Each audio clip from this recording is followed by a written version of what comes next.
ሰላም ወደ አድማጮቻችን ቸልሲን የሚመለከቱ አዳዲስ መረጃዎችን ይዘን መጥተናል። በተለይ የክለቦች የዓለም ዋንጫ እንግዲህ ቸልሲ ሰኞ የሚጫወት ይሆናልና ለዛ ጨዋታ ስብስቡን ይፋ አድርጓል። አንድሬ ሳንቶስ፣ ሊያም ዴላፕ፣ ፔደርሰን እንዲሁም ደግሞ የዳሪዮ ኢሱጎ የዚህ ቡድን ስብስብ አባል ሆኗል፣ መመዱ ሳርን ጨምሮ። ስለነዚህና ስለተለያዩ አዳዲስ ቸልሲን የሚመለከቱ መረጃዎች እናቀርብላችሁ ተመልሰን መጥተናል። ወደ አድማጮቻችን ይህ ያ ስፖርት ነው። ላይክ፣ ሼር፣ ኮሜንት፣ ሰብስክራይብ ማድረጋችሁን እንፈልጋለን። ወደ አድማጮቻችን ብዙ ሰዎች ጋር እንድንደርስ ያንን ማድረጋችሁና መተባበራችሁን አትርሱ። ከዛ ውጭ ስለ እኛ ያላችሁን አስተያየት አስቀምጡልን ኮሜንት መስጫ ቦክስ ላይ። ከዛ ውጭ ያላችሁን ደግሞ ከኢትዮጵያ ውጭ የሆናችሁ ጆይን በማድረግ የያ ስፖርት ቤተሰብ አባል ሁኑ። እንግዲህ የክለቦች ዓለም ዋንጫ በመጨረሻ እንግዲህ ሊጀመር ቡድን የሚጀመረው የሚከፈተው በጣም ተጠባቂ ውድድር ነው። ለቸልሲ በተለይ እንደ አውሮፓ ቻምፒዮንስ ሊግ ሊያየውና ጠንካራ ተፎካካሪ ሆኖ የተሻለ ገንዘብ ሊያገኝበት የሚችለው ስብስቡን ይፋ ሲያደርግ እንግዲህ አንድሬ ሳንቶስ፣ ሊያም ዴላፕን አካቷል።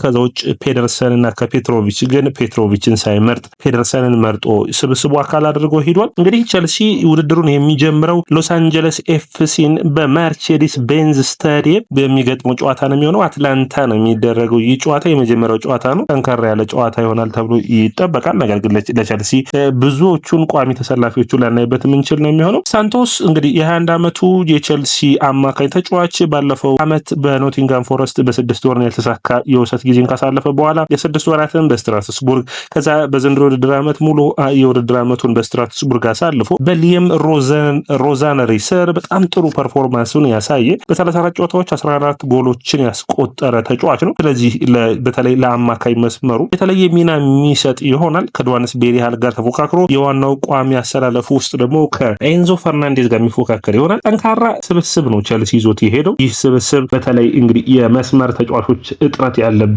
ይመስላል። ከዛ ውጭ የግራ መስመር ተከላካይም ትንሽ እጥረት ያለ ይመስላል። ሜቢ እንግዲህ ማሎ ጉድሶን ማለት ነው ወደ ግራ መስመር ተመራጭም በአንዳንድ ጨዋታዎች ሊያደርገው ይችላል። ከነዛ ውጭ ግን ጥሩ የሚባል ስብስብን ይዘው የሚሄዱ ይሆናል። እንግዲህ ስትራስቡርጎች በሳንቶስ በጥሩ ብቃት በውድድር ዓመቱ በተለይ በመጨረሻዎቹ ጨዋታዎች ተሸገሩ እንጂ በመጨረሻ 7ኛ ወጣው። ቸልሲ ያሸነፈውን የኮንፈረንስ ሊግ መሳተፍ ችሏል። አዲሱ ፈራሚያቸው ሊያም ዴላፕ የዚህ ስብስብ አካል ነው። በ30 ሚሊዮን ፓውንድ የመጣው ከኢፕስዊች ታውን የ22 ዓመቱ ተጫዋች 12 የፕሪሚየር ሊግ ጎሎችን በ37 ጨዋታዎች ላይ ማስቆጠር ችሏል። ከማንቸስተር ሲቲ ነው ዘንድሮ ኢፕስዊች ታውን የተቀላቀለው። ነገር ግን በውድድር ዓመቱ ላይ ጥሩ ብቃቱን ካሳየው የስትራስቡርጉ ግብ ጠባቂ ፔትሮቪች የዚህ ስብስብ አካል አለመሆኑ ከቸልሲ ለመልቀቁ አንዱ ምክንያት የሚሆን ነው። ምክንያቱም ከሱ ይልቅ ቸልሲዎችን ቅድሚያ የሰጡት ለማይክ ፔንደርሰን ነው። ማይክ ፔንደርሰን፣ ፊሊፕ ዮርገንሰን እንዲሁም ደግሞ ሳንቼዝ የቸልሲን ግብ ጠባቂነት እየመሩ ወደ ክለቦች ዓለም ዋንጫ ይሄዳሉ። ሶላኒም እዚህ ስብስብ ውስጥ የሚካተት ይሆናል። የጌንኩ ግብ ጠባቂ ነው። እንግዲህ በጌንክ ራሱ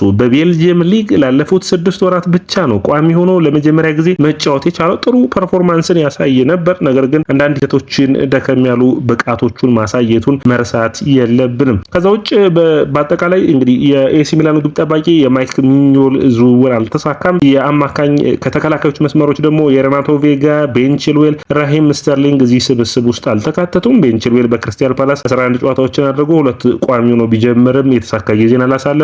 ራሂም ስተርሊንግም እንግዲህ 28 ጨዋታዎችን አርሰናል ቢያደርግም ይህ ነው የሚባል የተሻለ ብቃቱን አላገኘም። እነዚህ ተጫዋቾች ቡድኑን እንደሚለቁ በተለይ የዚህ ስብስብ አካል ያልሆኑ ተጫዋቾች በሙሉ ቡድኑን የመልቀቅ ኃላፊነት ተጥሎባቸዋል። ስለዚህ የቸልሲ ቀጣይ የቡድን አካል ሆኖ እንደማይቀጥለው የሚጠበቅ ነው የሚሆነው። እዚህ ጋር መነሳት የሚጠበቅበት ሀሳብ ምንድነው? ሬናቶ ቬጋ የስብስቡ አካል ይሆናል ተብሎ በጣም ይጠበቅ ነበር። ነገር ግን ኤንዞ ማሬስካ ናቸው ይህ ተጫዋች የስብስቡ አካል እንዳይሆን ያደረጉት። ምክንያቱም ካሉ ደግሞ ቡድኑን ለመልቀቅ ይፈልጋል። ስለዚህ በሀሳብ ቡድኑን የለቀቀ ተጫዋች ይዤ ወደዛ መሄድን አልፈለጉም። ወደ አሜሪካ የሚሄደው ስብስብ አካል አላደረጉትም። ይህ ጥሩ የሚባል ነው። አፍተሮል ማንም ተጫዋች ጠንካራ ቢሆን ለቡድኑ የመጫወት ፍላጎት ከሌለው የስብስቡ አካል ማድረግ ትክክለኛ ሀሳብ አይደለም። ሚካኤሎ ሙድሪክም ከስብስቡ አካል ውጭ ነው። እስካሁን ድረስ ያን የዶፒንግ ወይም ደግሞ የጸረ አበረታች መድኃኒቱን መውሰዱን አለመውሰዱን አልተረጋገጠም። እንግዲህ የመጨረሻው ውሳኔዎች ይጠበቃሉ። የሚያዝ ከሆነ ቅጣቶቹ የሚጣሉበት ይሆናል። አሁንም የእግር ኳስ ማህበሩ ይህንን ነገር እያረጋገጠ ይገኛል። ሌላኛው የሚሆነው እንግዲህ በቸልሲ በኩል የዌስሊ ፎፋና ጉዳይ ነው። ዌስሊ ፎፋና ባለፉት 2 ወራት እንግዲህ ሲጫወት አላየ ነው። ከጉዳት ተመልሶ መጣ።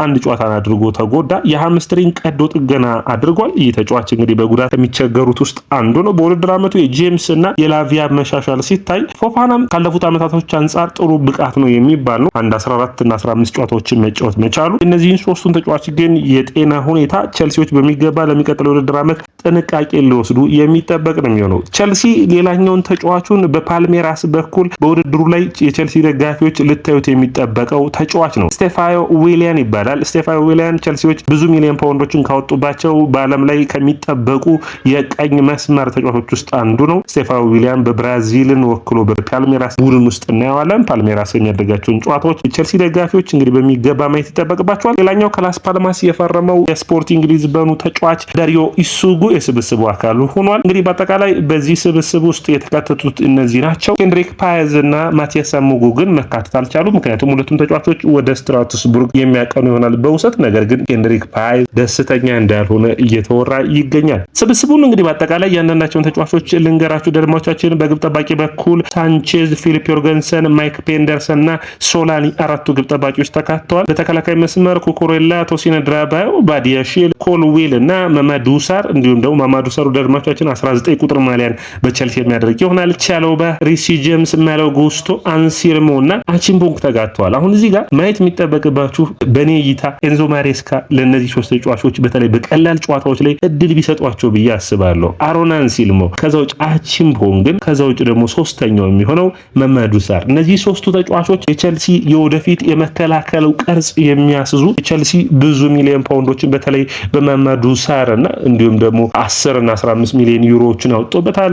ከዛ ውጭ በጥሩ ፐርፎርማንስ መነሳት የሚጠበቅበት ደግሞ አሮን አንሲልሞን ማሳየት ይጠበቅባቸዋል ብዬ አስባለሁ። እነዚህ ተጫዋቾች እድል ቢሰጣቸው በዚህ ላይ የሚጠበቅ ነው። ከዛ ውጭ ቸልሲ የቅድመ ውድድር ጨዋታዎችን በሚያደርግበት ሂደትም ለእነዚህ ተጫዋቾች እድል ተሰጥቶ ያክል የስብስቡ አካል መሆን እንደሚችሉ ማየት ይጠበቅብናል። በአማካይ በኩል ኤንዞ ፈርናንዴዝ፣ ኮል ፓልመር፣ ዳሪዮ ኢሱጎ፣ ሳንቶስ እንዲሁም ደግሞ ዱዋንስ ቤሪሃል እና ካይሴዶ እንዲሁም ላቪያ የሚሆኑ ይሆናል። ይህ ስብስብ ጥሩ የሚባሉ አትሌት እነ ላቪያን ካይሴዶን እረፍት በመስጠት የዳሪዮ ኢሱጎ እና ሳንቶስ በጨዋታዎች ላይ ሊጀምሩ የሚችሉበት እድል ይኖራል ብዬ አስባለሁ። ምክንያቱም እነዚህ ተጫዋቾች ለሚቀጥለው ውድድር ዓመት ቸልሲ ራሱን በጥንቃቄ በዚህ ውድድር ላይ መሳተፍ ይጠበቅበታል። በዚህ ውድድር ላይ በመሳተፋቸው ምክንያት ለሚቀጥለው ውድድር ዓመት ለተከታታይ ጨዋታዎችን መጫወታቸው በጉዳት እንዳያጋልጣቸው በጥንቃቄ መታየት የሚጠበቅበት ነጥብ ነው የሚሆነው። የአጥቂ መስመሩ እንግዲህ ቸልሲ ካሉት ሁሉ ሂደቶች የአጥቂ መስመሩ ነው እንግዲህ ደከም ብሎ የሚታየው። ስብስቡን ስታዩ ፔድሮ ኔቶ፣ ሊያም ዴላፕ፣ ማዱዌኬ፣ ጃክሰን፣ ክሪስቶፈር ንኩኩ፣ ታይሪክ ጆርጅ እና ማርክ ጉይ እናያለን። አሁን እንግዲህ ቸልሲ ያሉት የመስመር ተጫዋቾች ኔቶ አንድ መውሰድ የምንችለው ኔቶ፣ ማዱዌኬን እንዲሁም ደግሞ ታይሪክ ጆርጅን እና ክሪስቶፈር ንኩኩን አራቱን ልንወስድ የምንችልበት እድል ይኖራል። አጥቂ መስመር ላይ ጃክሰን፣ ሊያም ዴላፕ እና ማርክ ጉይ ይኖራሉ። አሁን እዚህ ጋር ማየት የሚጠበቅብን የሳንቾ መቅረትና እንዲሁም ደግሞ ክሪስቶፈር ንኩኩ ተከታትሎ ይጫወታል። ክሪስቶፈር ንኩኩ ግን የቸልሲ የመከላከል ቅርጽ ላይ ያለውን ችግር የምታውቁት ነው ዳድማዎቻችን። ያ ትንሽ እንግዲህ አሳሳቢ የሚሆነው ሰኞ ነው እንግዲህ ቸልሲ በሎስ አንጀለስን የሚገጥመው። ከሰኞ በኋላ በቀጣይ ፍላሚንጎን እና ስታዲዮ ቱኒስን የሚገጥም ይሆናል። እንግዲህ እንዴት ነው የሚደረገው ካላችሁኝ ባለፈው ማክሰኞ ዝውውሩ እንደተዘጋ ይታወቃል። ማክሰኞ በሚቀጥለው ዝውውሩ ይከፈታል። ጁን 27 በፈረንጆቹ አቆጣጠር አዳዲስ ተጫዋቾችን እንደገና የምድብ ጨዋታዎች ከተደረጉ በኋላ ማስፈረም ይችላል። ስለዚህ ቸልሲ ማክሚኞል እና ጊተንስን ድርድሮችን የሚያደርግ ከሆነ እነዚህ ተጫዋቾችን መልሶ የማስፈረም እድል ይኖረዋል። ጁን 28 ጀምሮ ደግሞ የጥሎ ማለፍ ጨዋታዎች ይኖራሉ። ጁላይ 4 ደግሞ ግማሽ ፍጻሜ ይኖራል። ጁላይ 13 የፍጻሜ ጨዋታ ይኖራል። እንግዲህ በአጠቃላይ እንግሊዝ ፕሪሚየር ሊግ ሊጀምር ብዙዎቹ የክለቦች ቅድመ ጨዋታቸውን እንግዲህ የሚጨምሩት ብዙዎቹ ክለቦች ጁላይ 24 26 አካባቢ ነው። ስለዚህ ቸልሲ እረፍት አይኖረው በቀጥታ ተመልሶ ወደ ቅድመ ውድድር ጨዋታዎች ይገባል። ይህ እንግዲህ ተጫዋቾቹ እንዳይጎዱበት ጥንቃቄን መውሰድ ያስፈልጋሉ። ዳድማቻችን እንግዲህ በተለይ በተዘለሉ ተጫዋቾች ጉዳይ እንግዲህ ቸልሲን መልቀቅ የሚጠበቅባቸው ይሆናል።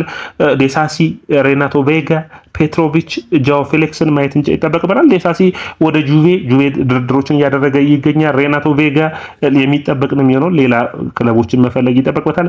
ፔትሮቪች ሌላኛው ተጫዋች ነው የሚሆነው። በጥሩ ሁኔታ በሚባል ሁኔታ የቱርኪሽ ሊጎች ጠባቂ እየፈለጉ ይገኛሉ። ጋላታሳራይ ፔትሮቪችን እና እንዲሁም ኤሚ ማርቲኔዝን ይፈልጋል። እንግዲህ አንዱ ተጫዋች የሚሄድ ይሆናል። ጃኦ ፌሊክስ ሌላኛው ተጫዋች ነው የሚሆነው። በጋላታሳራይ ይፈልጋል፣ በቤኔፊካ ይፈልጋል። እንግዲህ በውሰት መልቀቅ ቸልሲዎች አይፈልጉም። ሙሉ በሙሉ ቡድኑን የሚለቅ ይሆናል ተብሎ ይጠበቃል። ቸልሲዎች እንግዲህ አሁን ባለፈው እንዳወራ ነው ዝውውሩን ሙሉ በሙሉ አቋርጠው ነበር። ነገር ግን ጊተንስ ጉዳይ በማክ ሚኞል ጉዳይ ተመልሰው ወደ ድርድር እንደሚመጡ ዛሬ በሚገባ ብዙ መረጃዎች ወጥተዋል። ዛሬ እንግዲህ አንድ አስገራሚ መረጃ ይቻለው ቸልሲ 19 ዓመቱን የቦሃማስ ተጫዋች ኪያን ቤስት የሚባል ተጫዋችን ለማስፈረም ጥረቶችን እያደረገ ነው። እንግዲህ ሌላኛውን ታዳጊ ለማምጣት ማለት ይቻላል ጫፍ ደርሰዋል የሚለው በሁጎ ኢኪቲኬ ጉዳይም አንድ መረጃ ነው ይቻለው። ሁጎ ኢኪቲኬን ቸልሲዎች እንግዲህ ከማንቸስተር ዩናይትድ እዚህ ዝውውር ላይ ገብቶበታል። ማንቸስተር ዩናይትድ ዝውውሩ ላይ ከገባ ደግሞ እንግዲህ የዋጋ ጉዳይ ነው። የኢንትራ ፍራንክፈርቱ ፕሬዚዳንት ምን ብሏል? ይህንን ተጫዋች የመልቀቅ ግዴታ የለብንም፣ ትክክለኛ ዋጋ ካልቀረበ አንለቀውም በማለት አስተያየታቸውን ሰጥቷል። ወደ አድማጮቻችን ያያ ስፖርት ነው። ላይክ፣ ሼር፣ ኮሜንት፣ ሰብስክራይብ ማድረጋችሁን